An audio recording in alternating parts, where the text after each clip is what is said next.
about 3.5 hours. But he's that type of man. He is concerned, and he gets out and visits with people. And the next day he went down to Pueblo, and I think you read organizations separately. Let's get all the farmers together in a livestock producers cooperative, and then let's let the farmer decide whether he wants the Farmers Union to have his dues, or the Farm Bureau if he'd rather be a Farm Bureau member, or a Grange member, or an NFO member, and so on. And this is my own idea. My friends in the Farmers Union, my colleagues among the officers and the directors of the Farmers Union are exploring this idea with me. And I certainly want to hear what you have to say about it.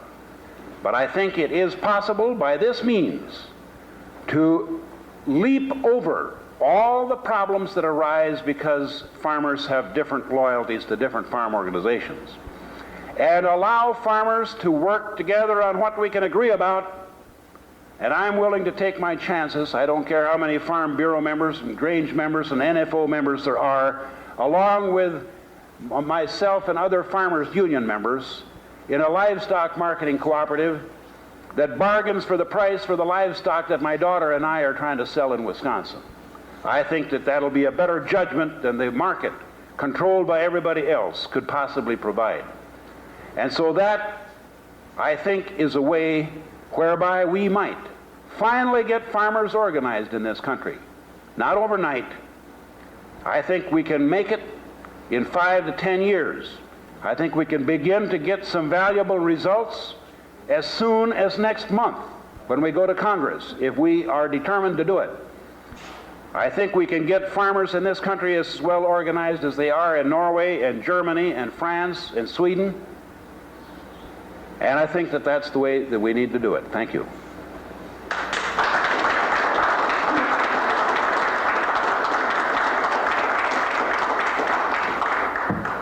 Thank you, Bob.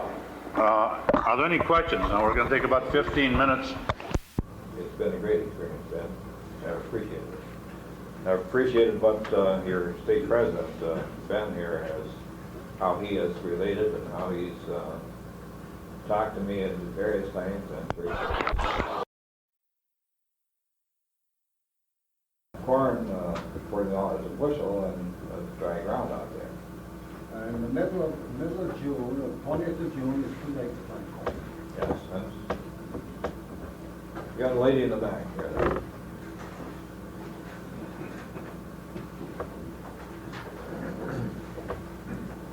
Well, I'm real disturbed to think that someone from the state office would not feel that society owes us something as farmers. When we're 4% of the population, we use mother and father, we kick the dog and work 10 and 12 and 14 hours a day. And I see nothing wrong with taxes helping support us.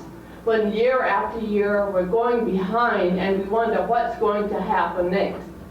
And another thing, we keep talking about surplus, and I'm sure we do have a surplus, but we have millions of people going to bed hungry every night. We have poor management too.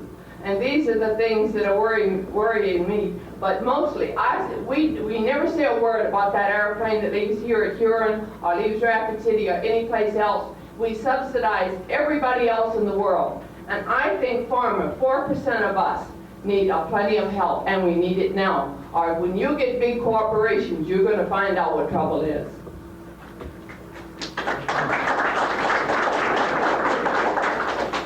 Don't have any argument with that, really. On the way up today, I noticed there's some new ground being broken. And how in the program will they handle this breaking that's going on right now? Well, the new breaking, this is one of the things, whether it was broke last year or being broke this year, it's been quite a concern for the administration.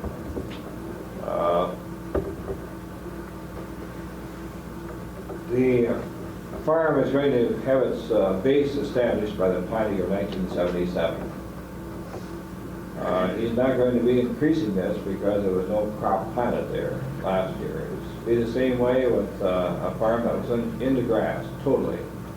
He would have a zero.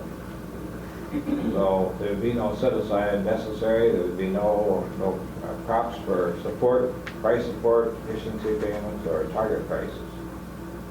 If he wants to go ahead and farm it, he would be subject to the open market. There'd be no program for him. There's no way that he will be able to shift his grain acreage over onto this new plowed ground and put some old ground into deferred acres. Well, yes, he would be able to do that. But he still would be limited on crops that he could plant, crops he could put into the program, and payments that he could earn. He's going to make that decision where he puts it. He could have set aside an old ground. Maybe it shouldn't have been broke out, but the bill does say that if he plants a crop in a workmanlike manner, he signs in the program, that he can put that any place on his farm, you see. But he cannot increase his acreage to be planted over his 1977 planting. I don't know if I totally answered you or not, but I have another question I think someone else had a question, but I wondered, since you spoke at the state convention on the set-aside acres, is there any changes from what will be allowed on the set-aside? You just have to go to weeds and flip it? Is that the only? there's really no change in the set-aside yet, or the use to be made of. It cannot be grazed, it has to be protected, it has to be put to conserving use. They're asking it to be seeded down. Summer fellow? Summer fallow will not suffice yet. I A lot of understand. pressure on it for They're that. still in the process of making the final decision. Yes, they are, yeah. But all indications are they will hold firm. Will that be, like, say, somebody sets aside, usually set aside a brome alfalfa field, will that be released 1st of November or so for grazing? No, it will not until after the first of the year.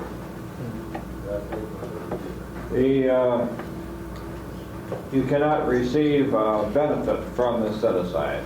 And so, of course, it will go through the calendar year.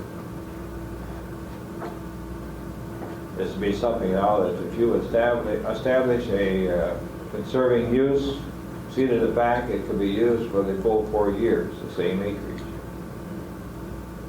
Also, your seeding, you could seed that down with cost share, but then you would be limited to the lifespan of that particular practice that you had with cost sharing. It looks like a permanent seeding, of course, will be 6 years, including the year of seeding, which will be 2 years more than the program, you see, but you would be controlled by the cost share program on that. All right, back with Neil. You made some mention a minute ago about going back to 75 and 76 on this millet thing. Now we're in an area up in the northeastern corner of the state where 75 and 76 would be about the closest to normal years that we've had in the last 4 for planting history. They would be close to normal. It would be closer All right, to normal. then. It isn't going to be normal, but 77 is so far out of kilter Okay. that there's no rhyme or reason to it. All right, there's where your adjustment can be made. The county committee can make your adjustment by making a comparison of these 2 years. And they have a limitation on the comparison that they make. If they exceed for the county, they're limited to 1% plus or minus. If they exceed that 1% for the total acreage for the county, then they're going to have to factor all farms. We're getting a report that'll be coming in from county offices due in December 1 that has to be reviewed and into Washington. Take a look at this. If any county exceeds this 1% adjustment, then it would mean that all farms would have to be factored and all would have to be adjusted. There's a lot of farms in our area that didn't plant hardly any corn. They went way over on oats and barley for the simple fact that they were hoping to get a feed grain crop out of it because they didn't get any feed last year. The wheat acreage is down, the corn acreage is down, and they have less than oats and barley and millet. See, the barley, of course, would help as far as that goes. Barley fields, a lot of those oats. Yeah. Will those would be listed in the food crop? But we're not sure yet, Neil. That's on the fence yet. See, actually, barley has not been, we don't know for sure on barley, yet we're positive that barley will be. But that is one crop that, along with oats, it has not definitely been settled. Orville, you've been having your hand up a long time. I've had a good wheat allotment for quite a number of years, but this year my son was farming it and he didn't plant any wheat. It's all corn and oats. Now, what's he gonna do for wheat next year? Will he have them? Well, he can still plant wheat. He'll still be able to plant wheat according to the NCA for the farm. NCA, what's that? Normal crop acreage. Normal crop acre, this is what we're talking about. Normal crop acreage. Milling and everything applies to normal crop acre. This report that we're assembling or getting from the counties now is going to list all crops.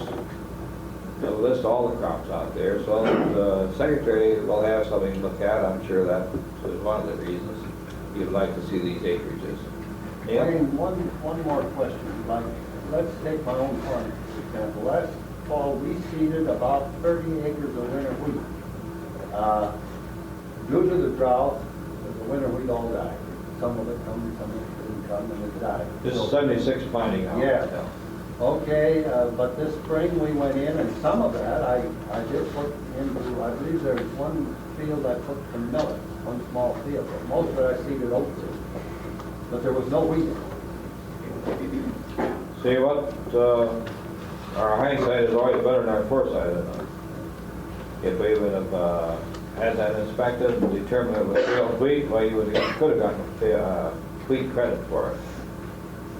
Well, I talked to Al about it. I said, Al Leonard, our office manager, and I said, Al, I got 30 acres of winter wheat. I said, is there disaster payment on that at all? And he said, no, Neil. He said, we're not in a winter wheat area, but he said, you better list it. And you list your planting. See, this, some of these things were not important to us, you know. Maybe we failed at the county office, maybe we didn't recognize something. We didn't know what the program was going to be, did we? Would you think there'd be a disaster payment on that wheat? I haven't thought too much about it. Well, see, wheat, not in the winter wheat areas for one thing, and then we would require that you plant that to spring wheat, see, in order to get wheat credit, or to a feed grain if it's too late to plant wheat. This was a provision, or was a requirement of the program, but in order to get credit, you would have to replant it to spring wheat. All right, for spring wheat in the field, then you would have to plant it to a feed grain in order to get credit, unless you passed a certain date, depending on the date when you reported it. That gets into another can of worms, too. Well, I did see oats on some of it, and millet on some of it. Unless you report it and have it inspected, you see, and wait a certain length of time, why, you don't get credit for it anyway, so. That's why I say it's another can of worms. All right. What happened in '79 now?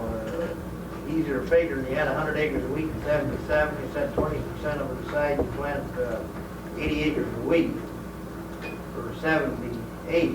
Now in '79, you take another 20% off the 80. No, this normal crop acreage for the farm, the bases that are established, will be for the 4 years. 77, or what we planted in '77 is going to be for. That's going to be the base, be the new base, as might be adjusted. Will be the base for the 4-year program. I had thought here a while back that it looked like we were going to be able to adjust this. In other words, I guess what I'm getting at is a farm that's been in cover, came out of soil bank and maintained cover. We did guarantee, you see, that you would be assured of that allotment for that base for a like number of years. In other words, the contract that went in 58, came out in 68, and guaranteed protection for another 10 years would come out in 78. So that would still be in effect, wouldn't it? Well, with the new law, why it wiped all those out. You didn't break it out the last year of the contract, so you still had those out there. You didn't have a chance, really, you said you didn't have a chance to establish a new cropping pattern. So I thought maybe in '78 you might be able to plant an acreage and establish a farm base for '78, but found out that that doesn't work. I thought maybe it would. I hope that doesn't confuse you now, don't it? Yes? What was wrong with our old acreage? Why did we lose it? They were longer than established over 1 year, they were established over years. Well, we go back several years and they were outdated, you know. We had such a clamor, and these were outdated. I changed my operation, I had to, and they wanted a new one. I've had more remarks this past 2 weeks of why didn't we use 70 or 71? That was my normal cropping pattern. Been a lot better than any one of the last 2 years. I don't know. That's the most recent, you see, 77. And regardless of what year that you would select for a base year, you're going to hurt somebody. And as long as it doesn't hurt me, well, I could care less about what happened to you. I've got a lady over there trying to get your attention. Oh, well, I was going to make a point on this ground that's broke up in Westwood. Now, we have 160 acres of new land that is not farmable, should not be farmed. The Indian Department came out and forced us, and then one of the worst drought years we had, plowed that up and put a crop in, which of course we spent all this money putting a crop in and it failed. And they come back the next year and forced us to put it in again, which it failed again. This is the first year that we raised anything like that again. But it shouldn't even be broken up. And I think that you'll find out that a lot of this new land that's broke up in the West River country is broke up because the Indian Department has forced farmers to do it. I'm glad to have your comment on that. The reason they do that is because, the Indian owner receives more money in farm, or broken farmland than they would grazing land. And it isn't practical. No. No, I think, of course, when I drive through that area, I don't know who owns what land, actually. Right. A lot of them don't. That is. But see some of that land broke up, and the erosion problem we're going to have, it's really a shame. You fly over it and see all the land broke out with the rough terrain. And That might be one of the things we should bring to the Secretary's attention. That land just because it belongs to the Indians, it shouldn't be broke up because it belongs to them. It's suitable farmland.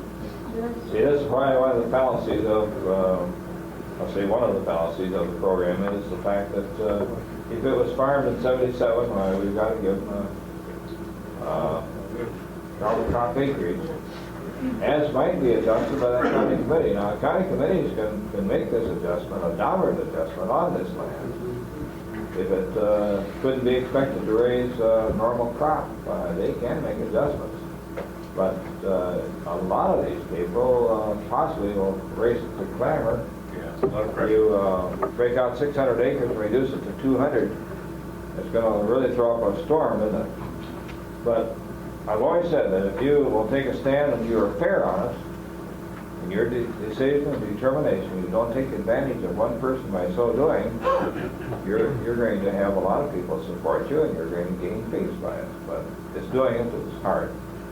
Well, the county committee doesn't have any jurisdiction over the Indian. Over the Indian land. No, they don't. Not a bit. That's right. Well, we can't all blame it all on the west of either. There's a lot of pastures that belong to Evans County ground. I travel in that corner there a lot, and a lot of pastures broke up too that should have never been broke up. So we can't all blame it on the west No. river. I was reluctant to even, mention, I think, I'm not taking out after anybody, don't mean to. So I was open for that, I know. All right. I just want to comment a little bit. We've had the surplus before. I remember back in the 40s, when Phil Burke was the state administrator. He came to Salem there one day and he told us, now you gotta get these boys to cut down on these seedings, on these corn plantings. We got too much surplus. I says, Phil and I, by the way, were born about 3 miles apart. I says, Phil, I says, you know better than that. Well, we got the figures here. I says, all it takes is about 6 months action by the good Lord to cause a total crop failure in the United States, to pick up every bit of the surplus we have and cause thousands of people to starve. Back in 1922 or 3, the newspapers came out with this headline: Nebraska and Kansas farmers are not going to harvest their wheat this year because they cannot get the cost of the harvest out of it. And those same newspapers, not on the front page, but back there in the sports section or the advertising section or wherever it was, had story after story of finding